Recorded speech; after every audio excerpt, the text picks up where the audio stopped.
We can talk about the arts in a couple of different ways. We can talk about intrinsic impact, so what the arts do for us as humans as we try to understand our lives, each other, our communities, and the great existential questions, right?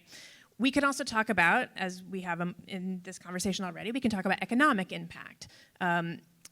How the arts drives economic benefits for associated businesses, for neighborhoods, for areas of cities, for transit, for things like that, as well as the impact of the workforce itself, right? And the folks who actually are arts workers, because arts work is work.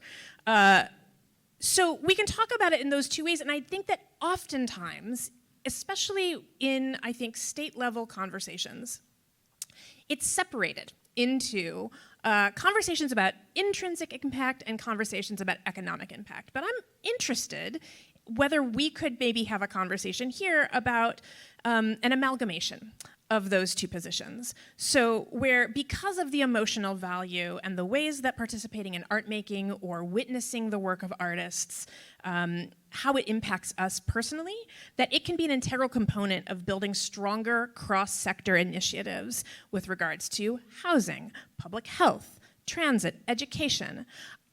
You are asking the voters to support you in an executive level position, the lieutenant governorship, which actually has some flexibility in the fact that it has almost no definition in terms of the things you are required to do. There's just a few things. And so many lieutenant governors work with the governor they serve to define a set of initiatives or priorities. I would like to hear from you, each of you, how you might envision the arts sector as part of this amalgamation of where the arts meets other things, other sectors in our state that are really important for the health of our communities. Whoever would like to start. I'll take a shot at going first, and I think there's probably lots to think about in that particular question, so hopefully we can have a lively discussion. When I think about what we do in government, there is this sort of return on investment component. We're not spending our money, we're spending taxpayer dollars, so we tend to always look at the economic benefits, but the intrinsic value here is so real, and I think understood by many individuals, but how do we think about that work and embedding it in what we do? And where I go to, especially, government is slow to change, right? As we all know, is embedding the work of artists and thinking about how we embed that work in all that we do. Like, imagine for a minute if the folks who worked at the MBTA, if we had artists embedded in how we thought about the wayfinding signage. I'm not talking about running the trains or preventing them from catching on fire, which has been a problem lately, but I'm talking about the everyday experience that people have. So much of it you rely on through some level of government. Imagine if we had a civic core of artists helping us, like New York City does, right? And how we think about communicating with residents. So much of what government struggles with is that level of engagement, whether it's a new program rolling out for how you're gonna pick up trash, key things, or the way that you engage space and people entering space. It really turns the table. We have engineers doing that, you have bureaucrats doing that. How do you embed people with different skills around the table to think about this particular value? Well, the way you do that is through budgeting. So I hate to say, get back to the economic value. It's really showcasing the difference that can happen when you have artists in these spaces. So I think we need to have a commitment to invest first, right?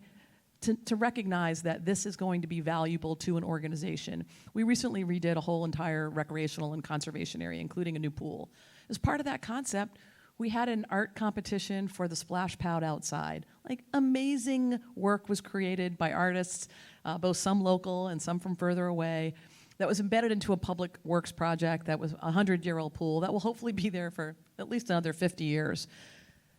Never would have thought of how they engaged the splash pad and the pool and the signage and how it all worked together unless we took that leap. So those of us in government need to be prepared to say, no, it's important to have an artist core embedded in the very basic functions of governing, and expect that you're not only going to get an economic value out of that, but you're going to get an intrinsic value out of that.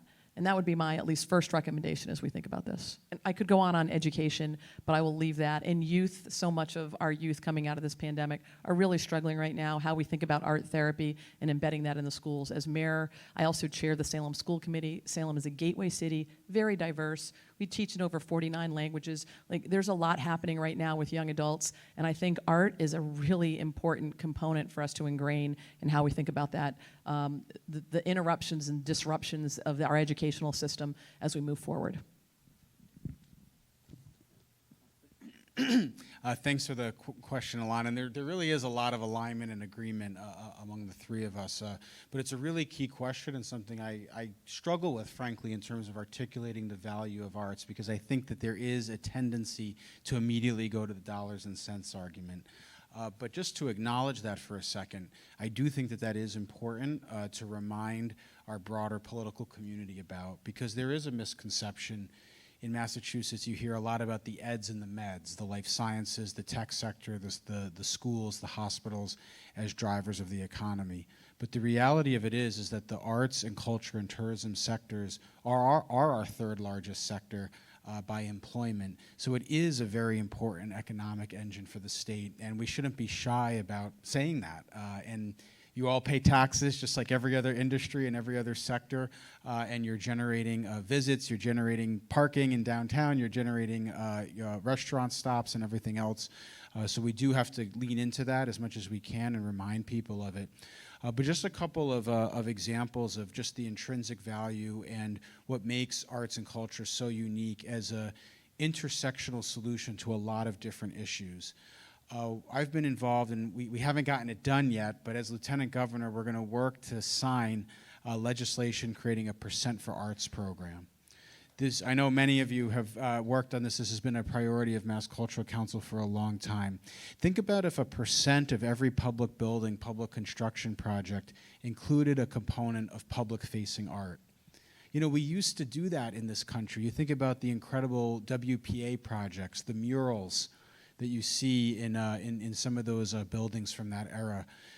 Think about what it can do to our public spaces. Think about how a courthouse could become so much more welcoming, so much more of a comfortable space for people if you invite artists in to help design it and to help design both the entrances and the interior. Just a couple of other examples. Art in mental health, and art and music and culture, and I say art broadly, art meaning all artistic work, as a way to help solve a very severe crisis we face right now around mental health. I know Mass Cultural Council was involved and Mass Creative was involved in an effort we had in the legislature to set up a prescription program for arts and culture. So the idea is that the way a doctor or a mental health professional might prescribe medicine will prescribe attendance at a cultural organization or participation in an arts community event and pay for the ticket, because oftentimes these activities are not accessible to people. That was a pilot program that was done at the Mass Cultural Council. I'd like to see that expanded because I think it could be a great way to help people deal with the stress that we're facing in our society right now. Go to a performance, go to a museum, spend time engaging in that part of your brain and that part of your soul, and it will help a lot. You know, I could go on, but another important way we can integrate arts into more sectors in the way it's sort of inherently valuable in and of itself, let alone the dollars and cents, is in education. I feel very strongly about this because I've seen this in my communities. You can teach math through art, through music. You can teach English through spoken word, through hip hop, through all kinds of expression. Oftentimes we forget that the arts can be a bridge and an opening for so many other sectors, so many other disciplines that people might not otherwise get access to or feel comfortable engaging with. So we need to build that into curriculums more.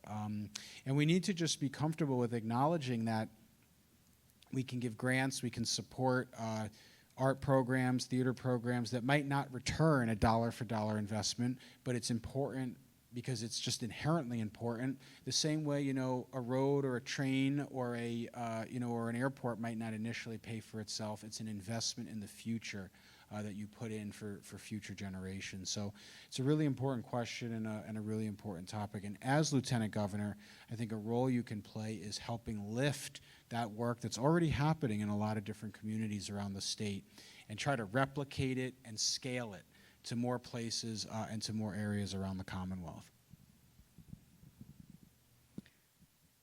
So the way I'm thinking about this and the way I heard the question was, when I hear the word intrinsic, what I automatically kind of go to is the individual. And that is all well and good. Art is left to individual interpretation. But I think one of the challenges that we've had is when we see things as something that belongs to the individual, we don't invest in it as a collective. We don't invest in it collectively. And therefore, we've underinvested in arts education. We've underinvested in our artist community. We've underinvested in performing arts centers. I was talking with someone just before we came in here, and I asked about, well, what are your revenue sources? Tickets and grants. You know, and part of those grants are, many of them are not state grants. They're not state dollars. And putting you all in a position where you're fighting for the same pieces of the small pie doesn't get us to the place where art is really, and culture is really a collective, and that's valued collectively. And the reason why this, for me, is pretty personal and important, and it goes to a little bit of what Senator Lesser said around education, is that I believe that the arts saved my child. Because we were growing up in the city of Lowell. When I became a single mom, I moved to Acton, and all of a sudden, they had access to greater arts program. Art was done every single day in their classroom for the entire time that they were in the class. That's not happening in every single community across the Commonwealth. Why? Because we see it as an individual choice based on this school district, or if you have enough money to make the investment in it. And oh, by the way, if you're in a school district under receivership, arts and music goes away. You don't even have access to that at all, and these are the students who probably need it the most, because it taps into who they are as people, bringing forth who they are as people, as makers, as problem solvers, as someone engaged. But when I think about my child, his name is Cam, he, they pronouns, I know that art saved their life. They are a photographer. They are crocheting. He crocheted like mad through the pandemic. And if they didn't have that as an outlet, I don't know what would have happened. And this goes to exactly the thing that I also think about where we've underinvested. Childcare, mental health, human services. Anything that is seen as optional or a nice to have or a luxury or something that is just inconvenient for us to invest in, we don't make the investments. And heck, we can even argue that the things that are vital, like our infrastructure, we haven't even been making those investments. So the way I think about supporting the collective well-being is to have a fairer tax structure, fair share amendment, changing the way that we do corporate taxes in our state, changing the way that we think about whose responsibility it is to pay for these things. Because I don't think that folks in this room and folks outside across the Commonwealth who are involved in arts and culture and music should be begging for grants from the state. It should be something that is automatically set aside as a must-have investment. And I also think about it as it relates to the climate crisis, because there's a lot of phenomenal design work that also goes into creating beautiful spaces where people want to gather, where people want to be in community, rather than sitting in their own house by themselves, isolated.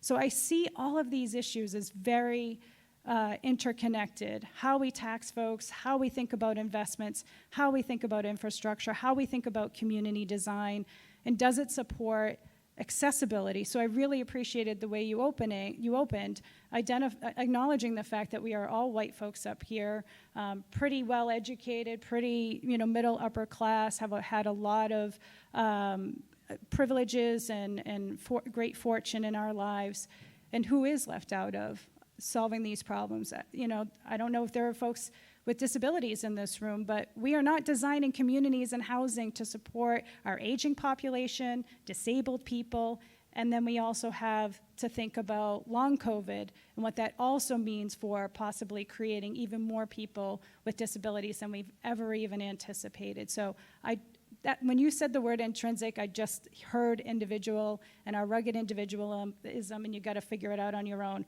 We are a commonwealth. We need to start acting like it. Thank you.